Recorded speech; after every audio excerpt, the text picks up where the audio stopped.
Hey, I just wanted to read you guys something that I was just reading, or actually listening to, but I'm going to read it to you because I think this is really important for people to understand. This is from the Medical Medium Cleanse to Heal book. This is page 450. And from the chapter called The Emotional Side of Cleansing. And this is Be Kind to Yourself. The idea of cutting out foods from your diet, even for the short space of a mini cleanse, can be loaded. For women especially, societal messaging has attached shame to food choices for far too long. I've always said that I'm not the food police, and that will always be true. Remember this: when you see a medical medium recommendation to limit or temporarily cut out a certain food, that is never attached to judgment. A medical medium cleanse is never about virtuousness versus shame. It's about healing. And from a medical perspective, shame is not healing. Instead, shame releases a harsh adrenaline blend that's corrosive and abrasive to our nervous system and can weaken our immune system. If you set out with the very best of intentions for your health and then have a terrible, stressful day where appointment after appointment ends up on your calendar, and you get over hungry and reach for a food that's outside the cleanse because it's sitting right there in the break room, does that mean that you should feel guilty? No, never. Never. Whatever food choice you make at whatever time, it's not bad or shameful. It's only that, a choice you made. And next time, you can make another choice. In the case of the 369 cleanse, it does mean that you'll need to go back to day one because food choices outside the guidelines break the cleanse. In those moments of intense craving, it may help to ask yourself, do I have it in me to start all over again, or would I rather ride out the craving? Here's the thing.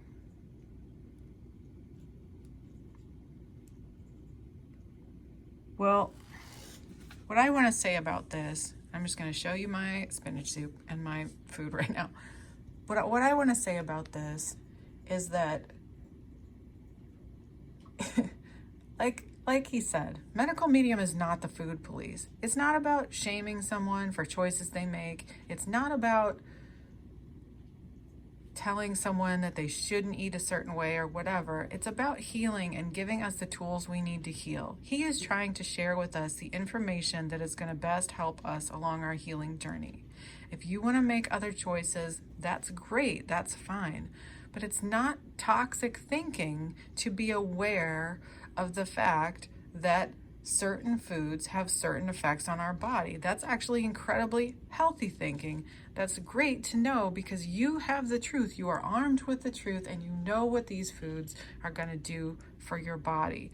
That is what the medical medium information is about. He is not the food police. It is not about shaming someone. It is not about making somebody feel bad for their choices.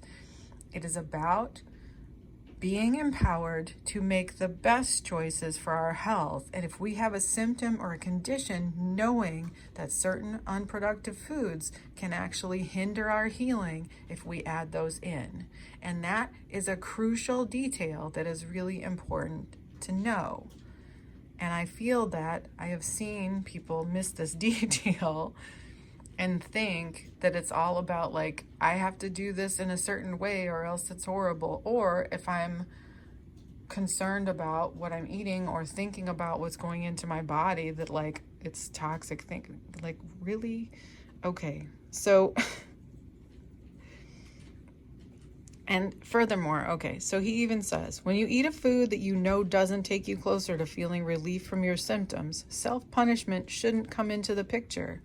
Rather than enter that headspace, try to remind yourself gently that physically, the best choice you can make is to be kind to yourself. Medical medium is all about compassion. All about compassion. That's his whole deal. He is so about compassion. His information comes from Spirit of Compassion. He is about compassion. Okay? All of this information is about compassion. It's about having the truth so that we know how to help ourselves heal. And it's about having compassion for ourselves in the process, because it is a process. It's not a sprint. It's not a race, and it's not like let's compare ourselves to other people. It's a process for us, and we each undergo our own unique and specific process.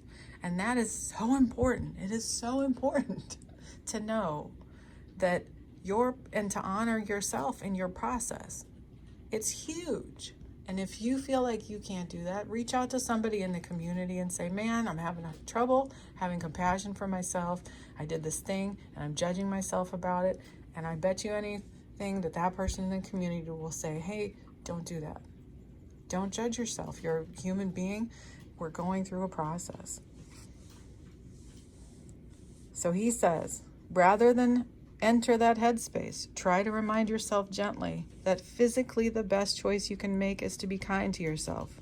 What does that kindness look like? It would seem like the ultimate triumph over food shame would be to eat anything you want at any time. I wish that were true. You can do that. It's certainly an option if your resources allow. That will take you down a route where you end up sicker, though. So self-compassion looks more like a pause whenever you get the impulse to reach for a food that isn't part of the cleanse. It looks more like that big picture question, do I have it in me to start all over again? And it looks like respect for yourself if the answer is that at this time you made a choice that you wish you hadn't. Chances are, if you do eat a troublemaker food mid-cleanse, you're gonna feel enough of a difference to your gut, your mood, or to otherwise encourage you to select a healing food next time. So please have compassion for yourself. Please know that everything you are doing for yourself matters, and that this is a process, and we all stumble along the way in this process, and that is okay. It is so okay. Just pick yourself back up and then keep on going. And whatever that looks like for you, just have compassion for yourself and love yourself enough to just know, just have that compassion and say, okay, it's okay. I'll just, do better next time. Just use it as a learning opportunity. That's what I do. Just use it as an opportunity to learn. Okay, I don't want to do this again, so I'll make better choices next time. And I just wanted to say that because this is so critical. Again, this is page 450. Sorry I did not keep the camera necessarily pointed at what I was reading because I was not looking in the camera to read it. So I hope that this resonates with somebody, and I hope that this helps somebody. And I just love you all so much, and I want you to know that you can heal and that you matter so much. Your choices matter, and to be kind to yourself, and have an awesome day. I love you.